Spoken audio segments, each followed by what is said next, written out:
All right, so I just wrapped up watching UFC Fight Night Paris, Imavov versus Barralho. That main event was an absolute staring contest in comparison to the amount of action that we got throughout the rest of the fights on the card. I'm going to break down the entire event, all 13 fights that we just watched happen on my Fight Companion stream. Thank you guys for pulling up to those on a weekly basis. You guys are the best for pulling up and supporting those lives. I really do appreciate it a lot. I also just want to say that we should all press F on our keyboards right now to pay respects to the Fight Nerds hype. If you are part of the camp of people who dislike these fighters, this was like a dream come true for you. Because Ruffy and Barralho, they stunk it up pretty bad, I'm not going to lie.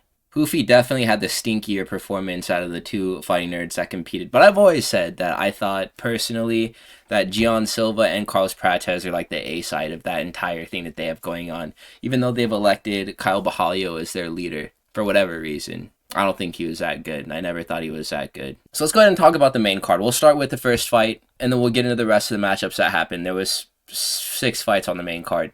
So yeah, this fight, it really underdelivered, especially after such an emphatic W that Nassourdine Imavov was coming off of over Israel Adesanya, where he finished the fight against Stylebender. I was expecting him to just come out and bulldoze this man, Kyle Barralho. But instead, he played a very reserved game. I guess his foot was hurt. He was talking about how he had been dealing with an injury going into this fight, and that it just was accentuated by him kickboxing with Kyle Barralho. But Kyle Barralho, it seemed like him especially, he was very tentative, and he was worried about getting chinned. I know it. And so is Nassourdine Imavov.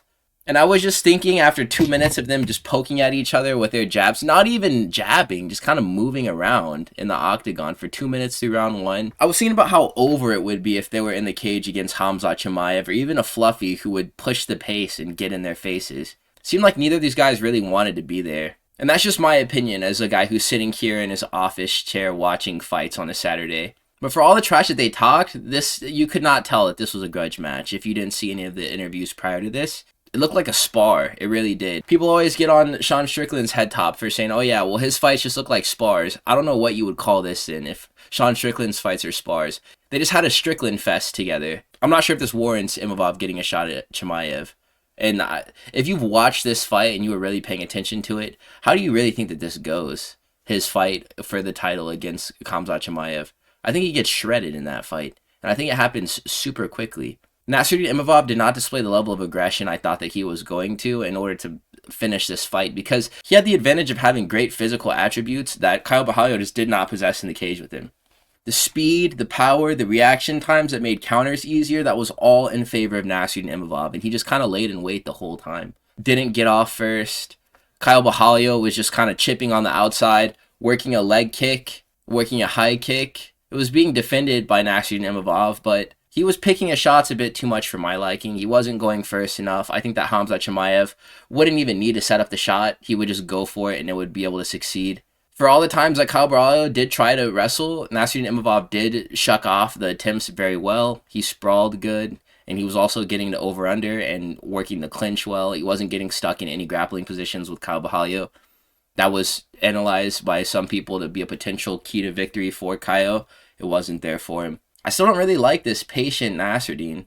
Again, there was no way of telling how hurt he was in the octagon this night, but I have this feeling that he would just get baked up by the two guys who I think would have the best fight in this division, which I've been saying this ever since the Delija fight. It's Fluffy and Khamzat. Fluffy is our only shot at the belt changing hands at 185. I don't think that RDR beats Fluffy. And I sure as heck don't think that Nassourdine Imavov would do anything to Khamzat Chimaev. His best shot is just landing a 1 in a million overhand or straight punch that perfectly chins Khamzat Chimaev, but that would be the same chance that anybody else in his position would have of landing that shot. The opportunity wouldn't come before he just started getting chain wrestled and then would get drowned. Fluffy, he has enough knowledge of positions and physical strength and that dog in him to be able to do something about it so he's not just getting bullied. I could totally see that happening to either of the fighters that we just watched fight in the main event. I did not find this performance very impressive. I just thought it was cool that Kyle Barralho lost, and I get to be vindicated for the fact that I predicted that Imavov would win.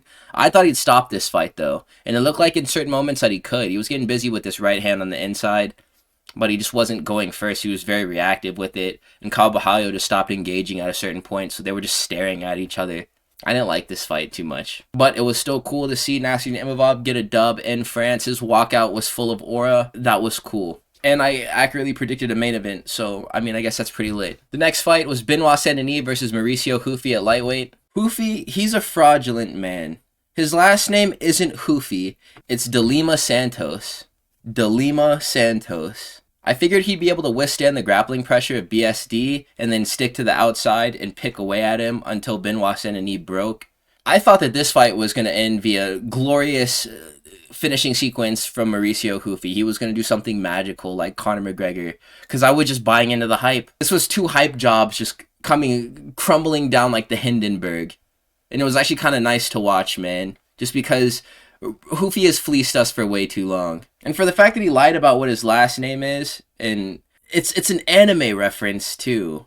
And he gets away with it whenever... Imagine if... I was making this point with the guys in my chat. Imagine if some guy who's like a hot off the press contender comes in the organization. He's like, yo, my name is Daniel Johnson, but I want to be called Daniel Uchiha because I like Sasuke. And he spoke English and he was from America.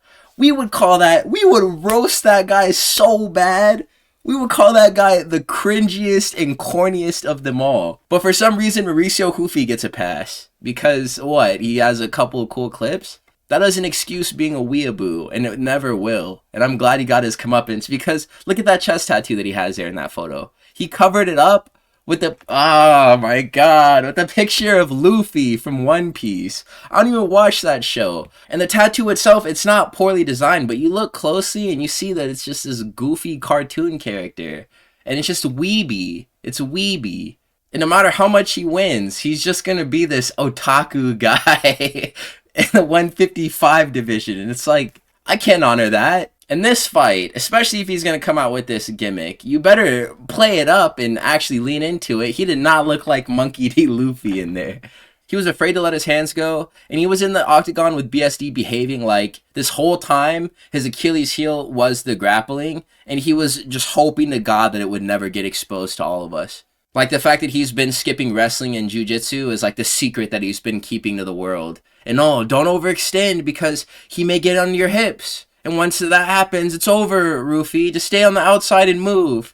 And that was pretty much it. And with this, Benoit Saint-Denis was able to do crazy things that I never thought he would be able to do. He landed a high kick on Mauricio Ruffy, reminiscent of the one that he knocked out Matt Frivola with in the opening of this fight. It didn't land flush, but he got a little bit more than the toes in on it, and it landed across the jaw of Mauricio Ruffy. Ruffy just got sunned in this fight, basically, and it wasn't close. And it honestly felt good for Benoit Saint-Denis as well, because guys who were making concessions for him, and I thought they were just talking crap in my comment sections whenever I was posting the reels about how I thought this fight would go.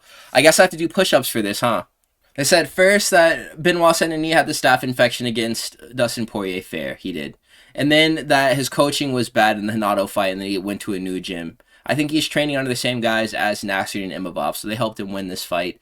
He was due for a quality win. He's been around for a little bit and doesn't really have like a good win that he can hang his hat on. He's beat a member of the Fighting Nerds tonight, and he finished him via second round submission. Put Mauricio Delima Santos in a survival mode immediately, chased him into the corner of the octagon, repeatedly took him down, and put him in a position where he had no other option except for to tap to an RNC. And he was getting his like face cranked for a little bit before this happened. And there were baby taps that led to the end of this fight. It was cool to watch.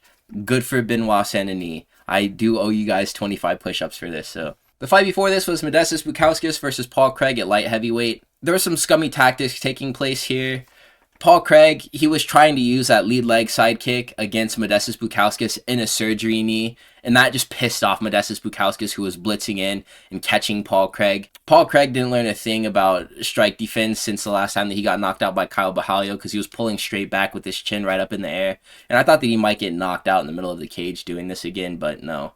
Modestas Bukauskas, whenever Paul Craig would start attacking the legs, because that was his game plan, was to attack the leg that was destroyed by Khalil Roundtree.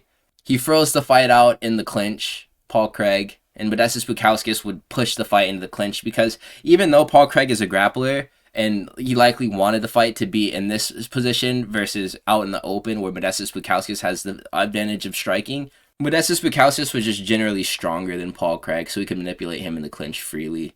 There wasn't much resistance that Paul Craig was giving towards Modestas Bukauskas, other than potentially scaring him a little bit by like kicking his knee. Paul Craig, he was fighting his instincts pretty much the entire round. In the last 20 seconds, he pulls guard in the corner, and he was playing the guard up against the cage with his head and back against the cage, and it wasn't working. So whenever Modestas Bukauskas started stacking him and landing ground and pound shots, they were all pretty much getting through. And if they weren't all getting through, every second or third punch was getting through, and it was eliciting a big reaction out of Paul Craig. And at the very end, as the buzzer was about to beep, Modestas Bukauskas postures up and he throws an elbow that he falls into full force, and it makes a grievous noise that knocks out Paul Craig completely out cold. So they separate. Modestas Bukauskas is heading towards his corner, and the ref was like, oh, is he out? And then all of us were like, oh, is he out? And then we look a little bit longer at Paul Craig, and he's just laying there. So Dean, I think it was, who was officiating this one, calls the fight. At the very end, Modestas Bukauskas celebrates a win. Paul Craig retires. He wins the fight via round 1 TKO. Not much to tell. This was kind of like this felt kind of ceremonial. Paul Craig didn't make a big deal about this being his retirement fight and the build-up of this, because, I mean, if he did perfectly time one of those lead leg knee stomps and he fluked a win over Modestas Bukauskas by, like, re-tearing his ACL, God forbid, probably would have stuck around a little bit more. Maybe he would have retired still, I don't know. But it felt kind of like a ceremony. Like, the whole thing was meant for Paul Craig to lose and to retire on the main card of one of these events that's, like, close to where he lives. It's in Europe. So, yeah, Modestas Bukauskas wins via round 1 TKO in this fight. Bolaji versus Mason Jones was the third fight on the main card. This fight was contested at lightweight. Mason Jones, he got frozen like Elsa in the opening going of this fight. Like 30 seconds is all it took. Bolaji boxing looked really sharp in this fight. Just in general, like even at the points whenever he was about to get finished as well. He'd never looked like a bad boxer at any point in this fight. My boy comes out throwing really good-looking combinations, punches and bunches. I'm not sure what the sequence exactly was. It might have just been 2 jabs in a straight. He flash KOs Mason Jones. Like, Mason Jones, like, out cold. Hits the ground, wakes up. And then Mason Jones recovers really well. Great chin on that boy Mason Jones as well. I'm not sure what is responsible for that. Good genetics, good diet, good conditioning. I'm not sure how Mason Jones didn't go out cold with his flush as his punch landed. It was one of those rock sequences where the fighter hits the floor and they start moving around afterwards, but you're not expecting them to. It was some straight up zombie stuff that Mason Jones pulled off in order to get himself back into this fight. He stays back on the boxing. Bolaji is chasing a finish and he gasses out basically trying to finish Mason Jones. Mason Jones is doing a very good job of keeping himself safe. He ends up knocking down Bolaji. Not as bad as he was knocked down, but he was able to grapple from here and it clearly established his path to victory from there. Bolaji didn't provide any resistance in his guard for Mason Jones to not be able to just pass through it. Took mount immediately as soon as they both hit the floor. Mason Jones clung to life. He was able to fully recover after round 1, it felt like. He was fearful of being taken down again. This was going into round 2. Jones did some striking with Oki was using really good head movement the whole time, and that was throwing off the rhythm of Mason Jones' like punches because he was missing a lot of them. There wasn't really a kick-heavy approach. They were just boxing for all the times that they weren't wrestling. Mason Jones, he got kind of fed up with the fact that all of his offense was being evaded by Bolaji.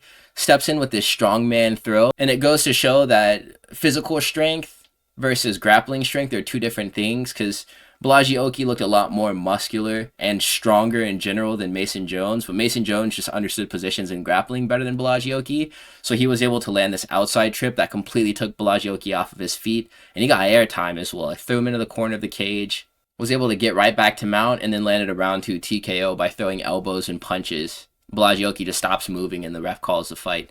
Lots of damage. Mason Jones shows an immense amount of heart. He's about ready for the rankings. I would say more so than Ruffy. These are the types of guys that we need to be pushing like towards like numbers next to their names. Not dudes with just a bunch of hype and who haven't really done anything. Let's have him get like a couple more wins and then push him towards like the rankings at this point. Him, guys like Chris Duncan as well. These are the guys who we should be like touting as our good prospects at 155. This guy he's certified. He's legit. Yeah, so the second fight on the main card was Axel Sola versus Rhys McKee. This happened at welterweight.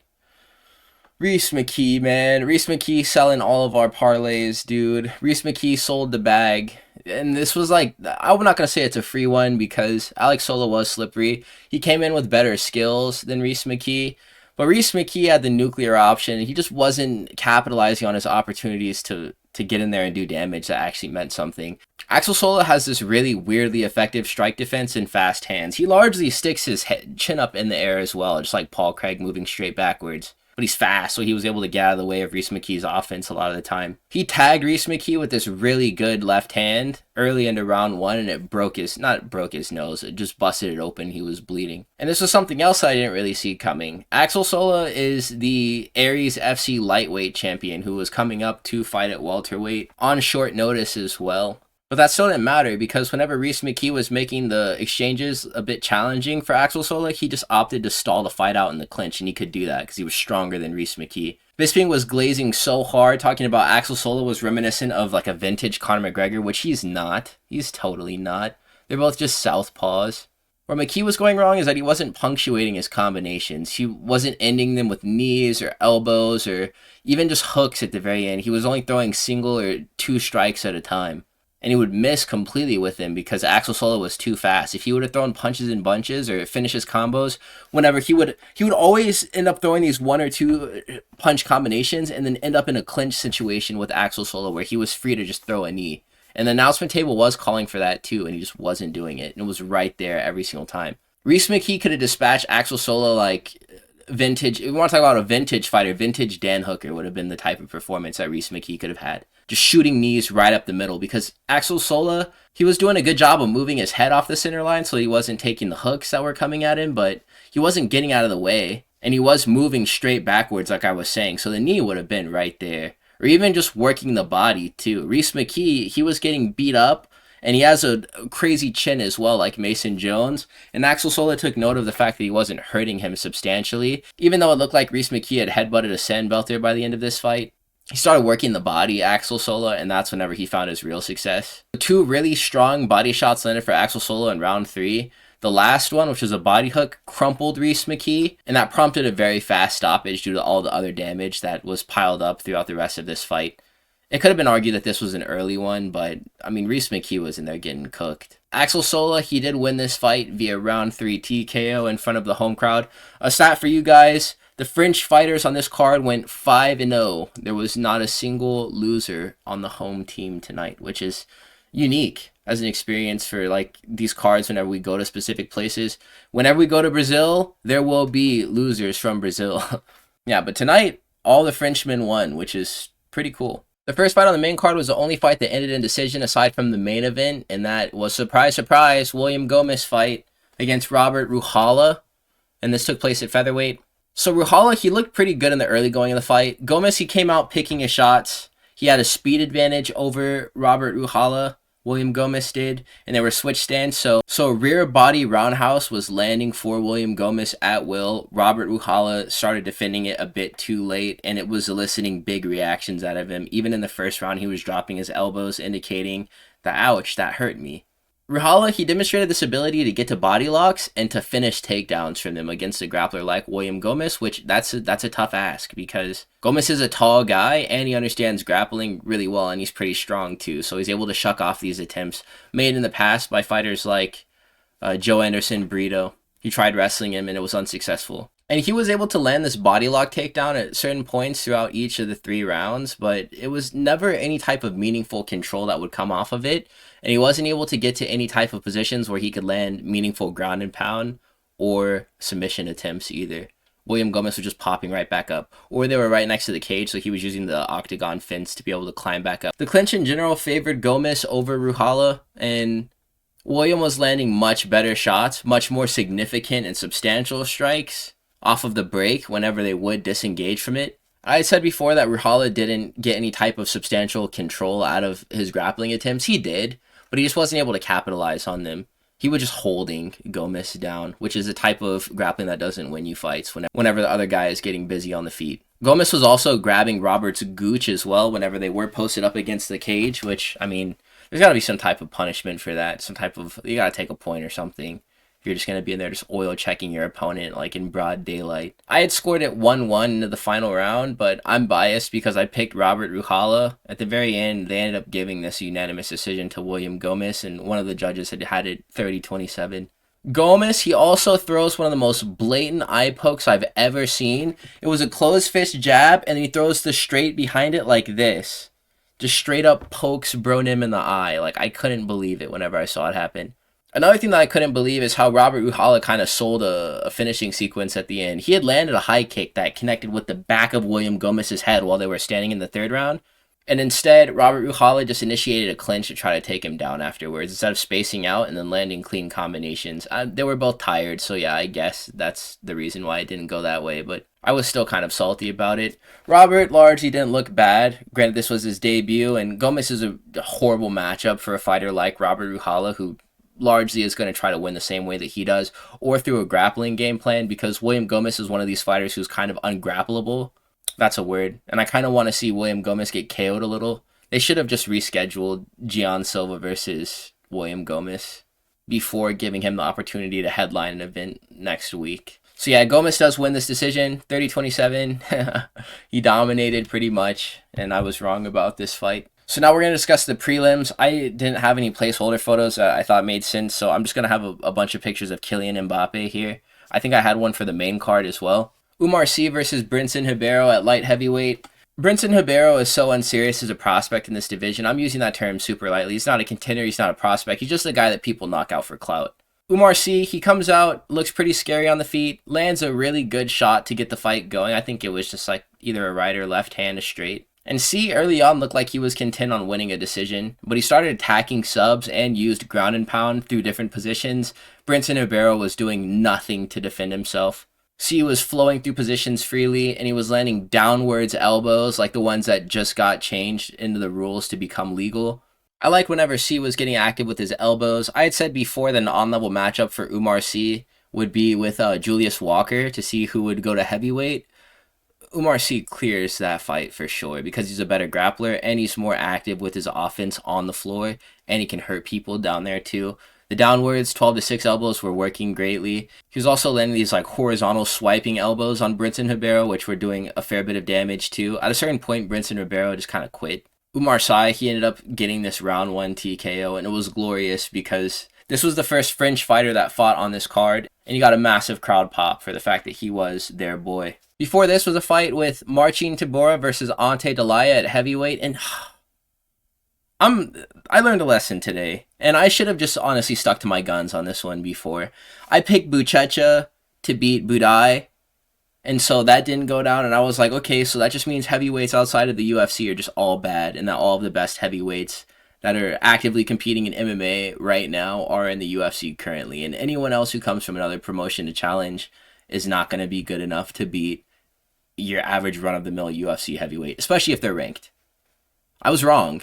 And I was right about the fact that Ante Delija would have won if I would have just stayed consistent with the short that I had made months prior to this day. In the footage that I watched, Ante Delija looked super gun-shy. Whenever other fighters would come out and pressure him into the cage, the first thing that he would do was move backwards and retreat and take their best shots, and he would either get finished by them or not get finished by them. And then he would initiate whatever game plan that he wanted. He had the same hand speed that I saw in footage. He throws combinations in boxes like a 205er. But something that was a massive oversight for me is the fact that he's been training with Tom Aspinall, and Tom Aspinall has beaten Marcin Tybura. So Tom Aspinall for sure gave this man the sauce and the recipe on how he would get this done, which would be to just come out and be the aggressor. Ante Delija came out and he volume boxed Marcin Tybura into the corner of the cage and then forced a wrestling attempt out of Marcin Tybura, which was really just a clinch that he used to stall the fight and to get his breath back.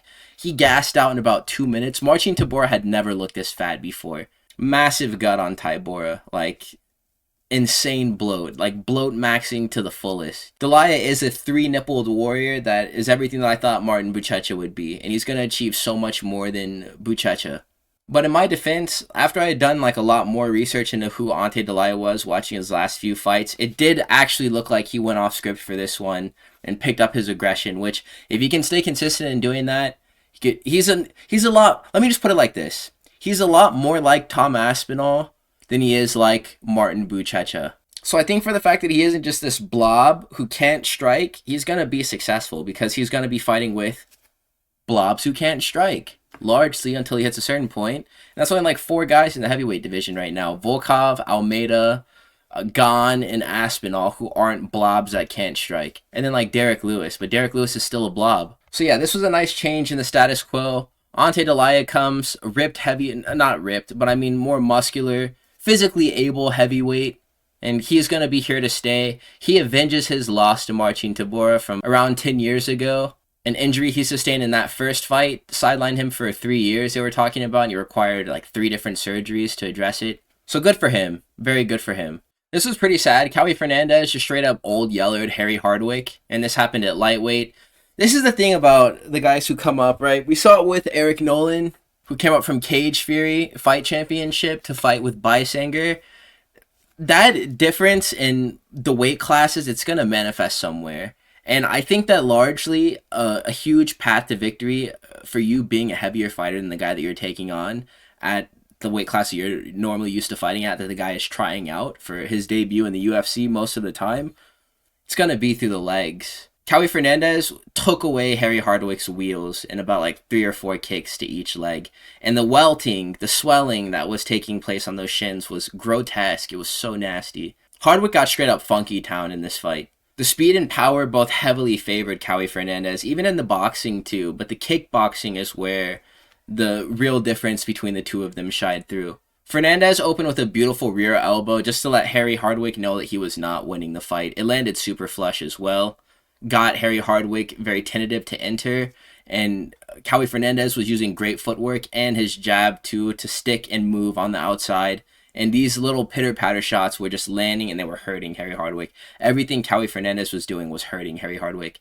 And he was emoting on him too. And it really does make me think that Fernandes could have given Firas Ziem a run for his money. The only thing that made me pick Firas Ziem in this potential fight that would have happened, granted Ziem didn't pull out, was the fact that Mark Jacasey had wet blanketed Kaue Fernandes a couple of years ago and beat him with the wrestling. And Firas Ziem is a very good wrestler. In the very end, Harry Hardwick was getting emoted on by Kaue Fernandes, who had completely taken away his ability to walk. Harry Hardwick stood for the decision. I'm not sure if he was even standing for the decision. He got wheeled out of the facility in a wheelchair. I'd never seen anything like that happen before. Hope his legs are good because they did not look to be fine. Kaue Fernandes wins this fight via round 1 TKO, and that's pretty much all there is to tell about that. Super nasty stuff. Speaking of super nasty stuff, Sam Patterson versus Trey Waters happened at welterweight, and man, Sam Patterson is good. He's really good. We were talking about it in the chat. It seems like the average welterweight in 2025 is just a skinny middleweight. Like, why are these guys not fighting up at 185? It's definitely hurting their durability, because, I mean, the shots that are putting them out, they're hard punches, but it seems like they would be able to take them if they were heavier. And they would have the advantages of having fought with, they would have lighter man skill, you know? And they could translate that up a weight class, and they could be probably more successful than they would be. Trey Waters is 6'5" at welterweight. Like, what is he really hoping to accomplish? Sam Patterson wants to test himself in the striking, and so he stuck to the feet and worked his jab and his cross, which was enough to get this one done. But imagine if he did wrestle Trey Waters. He could have gotten that done super easily if Billy Ray Goff was able to do it with no problem. This was a pretty high-level striking affair. They were trading leg kicks and jabs. Trey Waters looked like he had gotten a bead on Sam Patterson's offense, and he was moving his head really well out of the way out of a lot of these shots. And then Sam Patterson started making his reads, and he started slipping and pulling everything that Trey Waters was throwing at him. This ended up being a standing TKO. Sam Patterson lands a right hand, and then another right hand, and then like 2 more right hands. If the ref would have let this go on, Trey Waters would have slept completely. He was out on chicken street. Sam Patterson notches a first round TKO in this fight. It was a battle of 2 giants for this weight class, 6'3" and 6'5" respectively for 170 is insane. Sam Patterson was even cutting down to 155 at another point in his career. Lots of upside that the boy Sam Patterson does show, so he's ready for a step up in comp. He called out Neil Magny, but let's give him another fight. It seems a bit too, lucrative. Brad Tavares versus Robert Bryczek. This fight happened at middleweight, and Brad, let me just start by saying this. Brad Tavares should never be a minus 205 favorite over anybody in the year 2025. I don't care if the guy who he's fighting with lost to Dylan Dennis at a catch weight. I don't care, bro. Whoever. Brad Tavares should never be that heavy of a favorite over anybody. And it's not like Robert Bryczek is completely useless. He just lost to Ihor Peteria, who is a 205er, who somehow managed to cut down to 187 and miss weight by 2 pounds. And he was at heavyweight whenever he fought with Bryczek. That's not fair that people were like, oh yeah, he lost to Ihor Peteria and he got styled on by him. And so I'm not going to pick him to win against Brad Tavares. Brad Tavares is horrible, dude. Bryczek, he came out and he dropped Brad Tavares in the first couple of minutes in round 1. Bryczek largely just followed Brad around the cage in a circle, so I thought that that's how the entire fight was going to be, and that Brad Tavares might actually win a decision. Whenever he was able to pin him in one of the corners of the octagon, he was letting go some really nice combinations. His boxing looked really sharp. He was moving his head really well. Robert Bryczek was mixing up his combinations too, going 50-50 to the body and head, scoring with both of the shots that he would attempt at different levels. He was switching stances really good too. His boxing looked super sharp. Robert Bryczek, he's not going to take over the division, but he's going to beat Brad Tavares most of the time that they fight. I would say pretty much every time that they fight. The most effective weapon for Brad was the lateral movement and the low kick, and that was pretty much the way that Ihor Potieria had beaten Robert Bryczek. It's just, Ihor Potieria was really big in that fight, so he was able to put together some meaningful offense whenever he was striking with the boxing. Brad Tavares is old and decrepit and wasn't able to hurt anybody. Brad Tavares, after nearly getting finished, was able to secure a takedown at the very end of round 1, and then he tried to wrestle in different moments of round 2 and 3, but he was just getting sprawled. In the very end, Robert Bryczek does catch Brad Tavares again in round 3, finishes the fight via TKO. I thought it was funny how Bryczek gets on the mic and he says, and I quote, "Never ever believe in yourself and give up." I know what he meant, but like he just doesn't speak that good of English. He meant to say, never give up and always believe in yourself. But he literally said, never ever believe in yourself and give up. After this, we had Rinat Fakhretdinov versus Andreas Gustafsson, or Merchant Gustafsson. Liar, liar, pants on fire Gustafsson at welterweight. This was such a silly fight. And it was only silly because both of these guys don't have the best striking, but Andreas Gustafsson is miserable. I'm going to say it. And I said it because this is the thing that I just, oh my God, it frustrates me so much. I love this space and I love you guys. I love you watching. I love you. I love you for the fact that we both like MMA and that you care about it enough to watch a video from a smaller channel like mine and to get my takes on it. But look, man, whenever I post short content and people tell me that I'm stupid for the fact that I think that fights will go a certain way, on the basis of them making absolute assertions on things they have no way of proving quantifiably, it kills me, dude. Andreas Gustafsson took Chaos Williams to a decision, and people are like, he's gonna be ranked! And the fact that you think that these unranked fighters like Islam Dulatov beat him, you're stupid for that. And I think that your analysis of this sport sucks and that you don't know anything. It's like, nobody knows anything. It's a fist fight. They're going to get in there, they're going to scrap with 4-ounce leathers on. And fights like this just prove how stupid it is for people to speak in these absolutes. And I'll never fight fire with fire and call these people dumb or casuals or anything, but it's like, that's really how you're going to use your freedom of expression to say that I don't know anything for going out on a limb whenever there's really no reason for me not to. Rinat Fakhretdinov is going to beat Andreas Gustafsson and I'm stupid for that. It's enough to hurt a grown man's feelings, but I'm not going to get my feelings hurt. But I just really think that anybody who would be in a position to do that to me or to anyone else and to make their opinions feel like they're less than just because they don't coincide with what you've made up in your head on the basis of just aura and clout alone, take a step back and really think about this, man. Because it's like, you're trolling yourself, man. I don't know why you would ever play yourself like this. Because what you're doing is you're walking yourself right into an opportunity for people like me to have made these assertions to be like, I told you so. Even though I'll never do it, but it's like, they really tried to make me feel like I was crazy for thinking that Andreas Gustafsson was going to get rim packed really soon after he won that fight. That sucked, bro. Against Chaos Williams. That was not a good fight. And he didn't demonstrate high-level skills in that at all. It was like a car crash over and over and over again. At the very end, Andreas Gustafsson won the fight. He's not going to be able to wear these people down like he was in other promotions. His entire game plan is clinching people to death. He's like doing stuff in there, but it's nothing high level. It's not like he's beating Jack Della Maddalena or anybody close to his ranking or close to the belt with this type of offense. He's not even getting ranked this way, and this was proof enough because he didn't beat Rinat. And Rinat just completely pieced him up on the stand-up. And Rinat's never been like this notable striker himself. Rinat's striking, dare I say, actually looks kind of silly. And he was just putting hands on Andreas Gustafsson. Hands and feet and elbows. And he had Andreas Gustafsson on Queer Street, moving away from this rear elbow that he threw right before he ripped to the body some more and then finished the fight in round 1 via TKO. Crumpled Andreas Gustafsson. No wrestling required. So, I mean, I don't really even have anything to say, bro. Like, I get it. You have your favorite prospects, but it's like, mate, just because you feel one way doesn't mean that other people are stupid because they don't agree. Like, That's a problem with this community, is people doing that, or they'll be like, this is my brain dead room temperature take about fighting, or the way that I feel like this fight is going to go.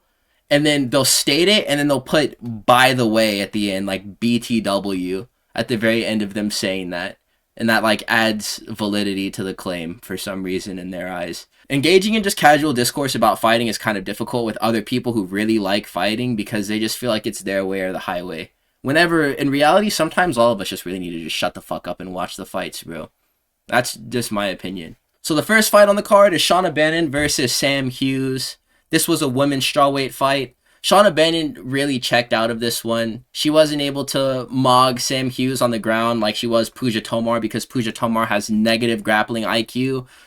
She was getting repeatedly taken down. No takedown defense out of Shauna Bannon. Remarkably bad takedown defense out of Shauna Bannon. She was giving up the laziest body lock trips. Then she was like getting dragged across the octagon in a body lock, and then the outside trip would have just been mildly engaged from the time that they had first initiated end of the clinch, and that would be finished by the time that they had moved 12 feet from whenever they started. Shauna Bannon was trying to work this rubber guard, and it got smashed through. She ended up in crucifix by the end of round 1, and she was just getting absolutely dealt with in this position. Round 2 rolls around. She gets taken down again, gives up her back immediately. Rear naked choke, doesn't fight the hands.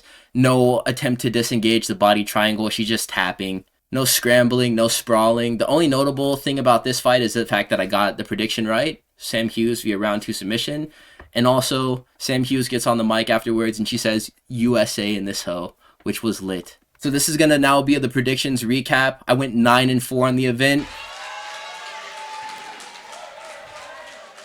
Thank you, thank you, thank you. These are the fights that I accurately predicted, as well as the fights that I didn't get right, and then Kylian Mbappe one final time. I'll leave you fellas with one last topic of discussion before I do end the video. Is Gian Silva smoked next week? This is the last member of the Fighting Nerds team who hasn't lost yet. Is Gian Silva completely done for? Will he get burnt up by Diego Lopez? Is the hype unwarranted for all of these guys? Are they about 2 to 3 times better than they actually are in our minds? And are we going to be forced to watch the last member of the Fighting Nerds, who, I mean, I think shows the most promise? I think Gian Silva is probably the best out of all of them. Number 2 is probably Prates. Number 3 is likely Caio Barralho. And then number 4 is Ruffy. Man, Ruffy is talking about fighting Islam Makhachev with Conor McGregor in his corner. And he was mentioning that in the build-up of this fight. It's like, mate, let's get serious. You're an anime, you're a weeaboo. So you guys let me know what you think about what's going to go down in a week from now. We have the Mexican Independence UFC Noche card happening in San Antonio. We have Canelo versus Crawford as well. I'll be streaming on that day. I'm not sure if I'll end up watching the boxing event on stream or doing a recap of it at least. I'll probably end up watching it on stream, but I'm not really too excited about that. I'm not a boxing head. I can't lie to you guys. So thank you guys for sticking to this point in the video. Please do like, comment, and subscribe if you did make it to this point. I will catch you fellas in the next one. Have a wonderful day. Peace out.